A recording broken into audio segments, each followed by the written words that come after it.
December 16, 1944. Dawn broke over the frozen fields of Mona, Germany, but the silence of morning was shattered by the deep-throated roar of artillery. The sky itself seemed to tear apart as American shells screamed overhead, their shrill descent echoing across the snow-choked forests of the Ardennes. Yet this barrage was unlike anything the Germans had ever faced. The explosions didn't hit the ground. They erupted midair, hovering death above their heads, showering the world below with steel and fire. Even the most battle-hardened soldiers, men who had survived Stalingrad and Kursk, looked up in disbelief. The sky was no longer just sky. It had become a weapon. In the chaos of the 326th Volksgrenadier Division's advance, men dove for cover, but foxholes and trenches no longer offered safety. Every fragment of metal found its mark. Every burst seemed guided by invisible eyes. In that frozen inferno, one man's unauthorized decision had rewritten the rules of war. Colonel Oscar Alfred Axelson, commander of the 406th Artillery Group, had done the unthinkable. He had defied direct orders. Without approval from high command, he had ordered his gunners to load shells armed with the Allies' most closely guarded secret, proximity fuses. These were no ordinary shells. Inside each, hidden beneath layers of metal and powder, was a tiny radar brain, a self-contained system that could sense when it was near its target and detonate at the perfect altitude. It was as if the shell itself could think. Axelson's decision, born of desperation, would soon be recognized as one of the most pivotal acts of the Battle of the Bulge. The mathematics of death were about to be redefined by science. Moments earlier, the German offensive had seemed unstoppable. Hitler's last great gamble, codenamed Operation Watch on the Rhine, had begun with staggering force: 200,000 soldiers, 1,000 tanks, and nearly 2,000 artillery pieces, all converging under cover of fog. For the Germans, it was meant to be redemption, a strike so devastating it would split the Allied armies and turn the tide of war. American intelligence had failed to detect the buildup. Frontline troops were weary, undertrained, and unaware of the storm about to consume them. But at Monshaw, Axelson saw what was coming. The 38th Cavalry Squadron was being crushed under the weight of the German advance. Conventional artillery was useless. He could either follow orders and watch his men die, or break them and change history.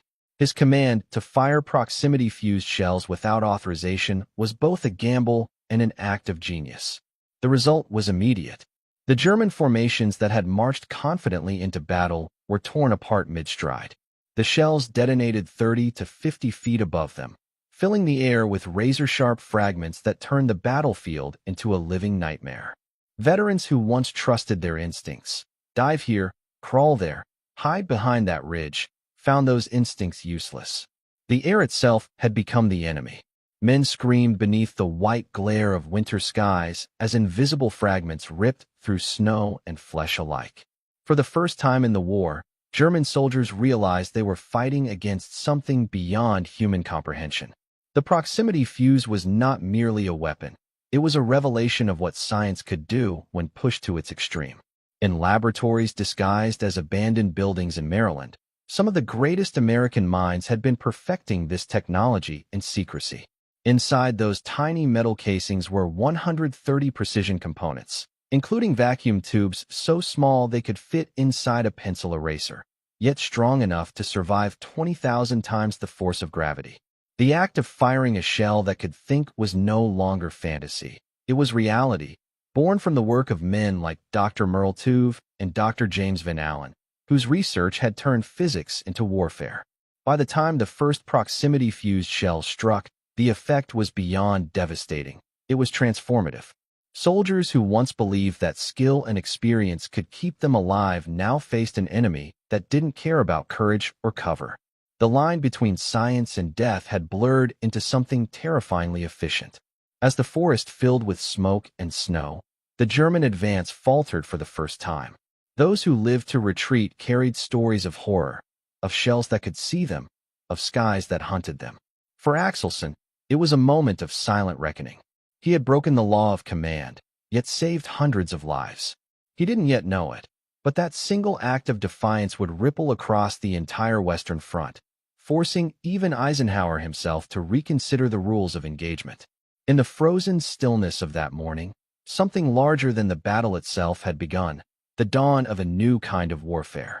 The sun tried to rise again, but its light was pale, filtered through a sky choked with smoke. The world had changed overnight, not by evolution, but by destruction. The air carried the scent of burnt iron and sorrow, and the horizon was no longer a line dividing heaven and earth, but a blur of ashes and ruins. In that silence, broken only by the crackle of distant fires, Eric began to walk. He didn't know where he was going. Every step felt heavier, as if the ground itself was mourning. Around him lay what used to be his village, a place once filled with laughter, market voices, and the rhythm of life. Now, there were only the whispers of the dead and the occasional sound of collapsing walls. The photograph of his father was still in his hand, folded and frayed. It was no longer a memory. It was a reason to keep moving. Far from him, in what was left of the capital, a handful of survivors gathered inside an abandoned subway station. Among them was a doctor, a former soldier, and a scientist whose invention had once been called the weapon to end all wars. Now he sat in silence, his eyes fixed on his trembling hands, realizing that his creation had indeed ended everything, just not in the way he imagined. The doctor moved through the crowd, checking wounds with the last of her supplies. She spoke little, because there was nothing left to say. Everyone carried the same question in their eyes. What now? The war had ended, but the world didn't know how to live without it. Civilization had fallen, not from invasion, but from its own reflection. Outside, soldiers who had once fought under banners of pride now scavenged for food. Their uniforms were torn, their medals useless. They no longer saw enemies, only other humans trying to survive. Some shared what little they had. Others became predators in the chaos.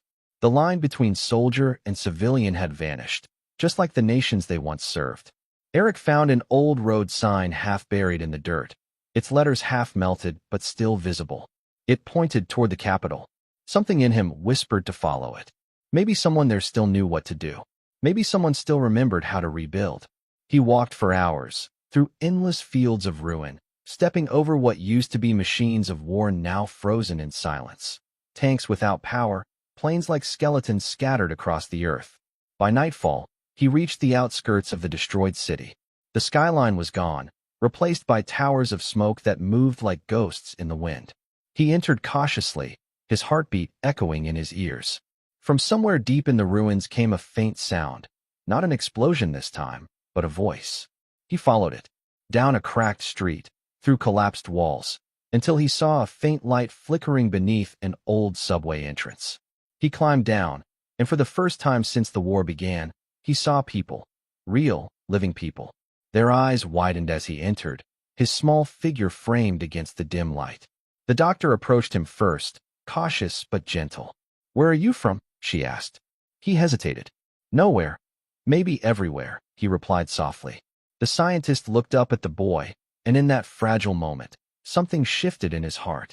He saw in Eric's eyes not hatred, not fear, but the faint spark of what humanity used to be. That night, as the survivors shared the last of their water and watched the flickering candle between them, someone asked if the world could ever recover. No one answered, but Eric's quiet voice broke the silence. "It will," he said, "because it has to." The room fell silent again, but this time it wasn't empty. It was the silence of something beginning, small, fragile, and uncertain, but alive. The war had erased the world they knew, yet in the ashes, something new had taken its first breath. Days turned into weeks, and the ruins began to change. Not by rebuilding, not yet, but by survival. Plants started to push through cracks in the concrete, rain began to wash the ash away, and birds returned to skies that had forgotten how to sing. It was as if nature itself had decided to reclaim what humanity destroyed. Inside the subway, life found rhythm again. Fires were lit, stories were shared, and a fragile community began to take shape among the broken. Eric watched them every day, the doctor treating strangers as if they were family, the soldiers guarding the tunnels without orders, and the scientists scribbling formulas in the dust, trying to understand how to undo his own mistake. None of them spoke about the past anymore. They spoke about tomorrow. Yet beneath that thin layer of hope, fear still lingered. The fear that one wrong step could awaken the ghosts of war again. One night, the doctor woke to the sound of thunder, but this was no storm. The ground trembled. From the distance, a dull hum echoed, mechanical, rhythmic, unnatural. The survivors ran to the surface, and what they saw froze them in silence. Drones, hundreds of them, gliding through the fog like metal vultures. Their red sensors scanned the ground, searching for signs of life. The war machines were still operating, obeying orders from a command that no longer existed. Panic spread. The soldiers grabbed their weapons, rusty, barely functional, but Eric stepped forward. "If we run, they'll find us," he said quietly. "We have to shut them down."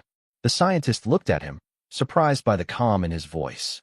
"You're just a boy," he whispered. "Maybe," Eric replied. "But this was built by men who forgot what it means to be human. Maybe it takes someone who still remembers."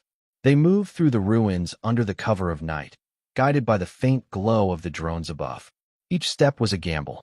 The city that once stood as a symbol of power was now their enemy's shadow.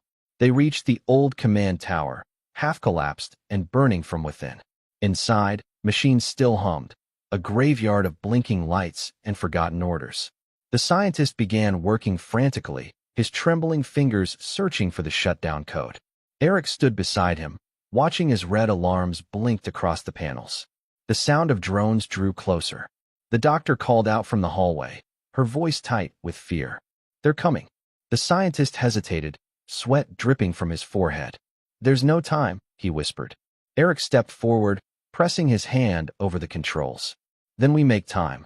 In that moment, as the screens filled with flashing warnings, the boy's reflection merged with the scientist's. Youth and guilt, courage and regret, all bound by the same wish, peace. With a final breath, the scientist entered the sequence. A burst of static filled the room, followed by silence. One by one, the red lights outside flickered and died. The drones dropped from the sky like dead birds, crashing into the ground with hollow thuds. For the first time, the world was truly quiet. Not the silence of death, the silence of peace. The survivors stepped out from the shadows, staring at the dawn breaking over the ruins. The light touched their faces like something sacred, and even the wind seemed softer. The war was finally over, not because anyone won, but because no one was left to fight. Eric stood on a hill overlooking what was once the capital. The sun rose behind him, casting a golden hue across the rubble.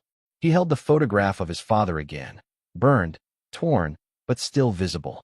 He smiled faintly and let it go. The wind carried it away, swirling into the horizon. The world didn't need memories of war anymore. It needed stories of what came after. As he turned back toward the group, a small voice echoed in the air. Laughter, faint but real. A new generation was already being born among the ashes, unaware of the pain that came before them. Humanity had fallen, but it had also learned. In the quiet heart of ruin, something eternal had survived, hope. And as the world began to heal, one truth remained unshaken. Even after the loudest wars, it's always the quiet that rebuilds the earth.